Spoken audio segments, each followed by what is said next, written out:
It is time now to bring in our State House insiders. Dave Wilson, our Republican strategist, Antoine Seawright, our Democratic strategist.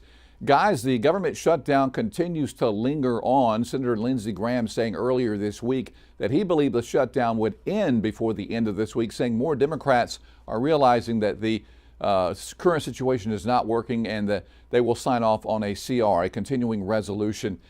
My question is, as this continues to linger here in South Carolina, guys, more workers across the state are not being paid at the moment, and the days just keep on ticking.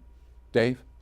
I think when you're looking at the fact that we're going on double-digit days of the government has been shut down, this is where most people at home, if you're a federal worker, you're feeling this right now.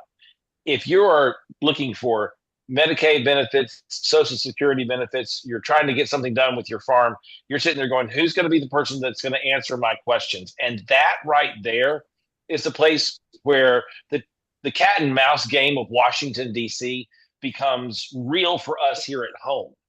And I think that when we look at the big picture of all of this, it begins to ask people, you at home ask this question all the time, why can't you get this thing settled out as quickly as possible? And it's becoming a typical response of Washington, D.C. Well, we'll just shut the government down for a while until we can turn around and get what it is that we want.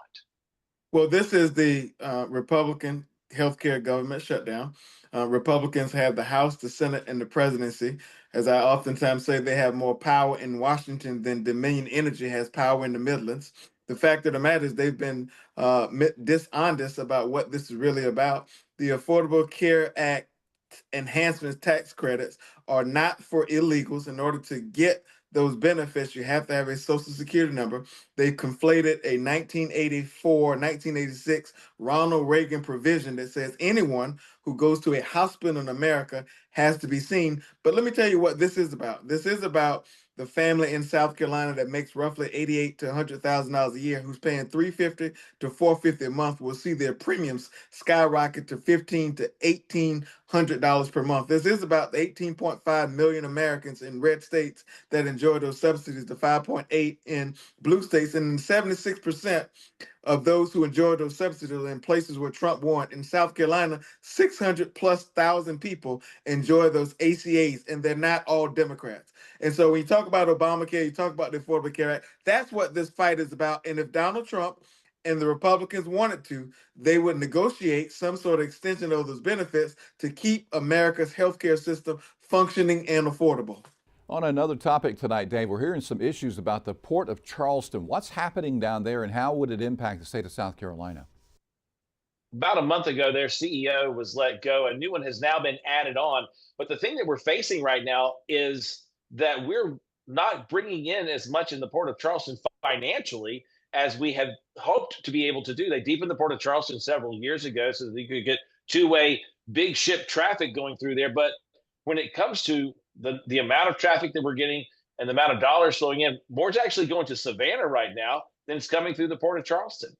Well, part of the challenges with the port is we're seeing this nationwide, and that's with Trump's tariffs that's causing economic hardship on everyday Americans, but also on our ports, and our export-import is out of balance and out of whack. And we're seeing this all across the country. South Carolina was fortunate enough, thanks to Joe Biden and Jim Clyburn and some help from Lindsey Graham, has the deepest port on the East Coast by way of the Obama-Biden administration. And then the Biden-Harris administration followed up to make certain that those funds were available. But now we're in a situation where Trump tariffs is putting pressure and putting unnecessary burden and harm on places like South Carolina, where we depend on our port. I think 1 of every 4 jobs in our state is somehow tied to our port. It's the largest economic development tool we have in the state. And so we have to turn to our federal Republican leaders to tell Trump and the White House to back down off the tariffs because they have an economic impact. Now, Dave mentioned the transition at the port.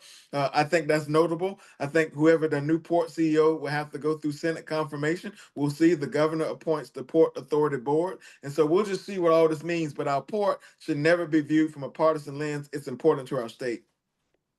It absolutely is, because it is the lifeline of business going in and out of the Southeast. Honestly, JR, when you take a look at, not only do we have the port in Charleston, but we have inland ports in both Greer and in Dillon. So that's a big issue that has to be faced. All right, Dave and Antoine, guys, as always, thank you so very much for your time. A quick break. We're back with more in just a moment.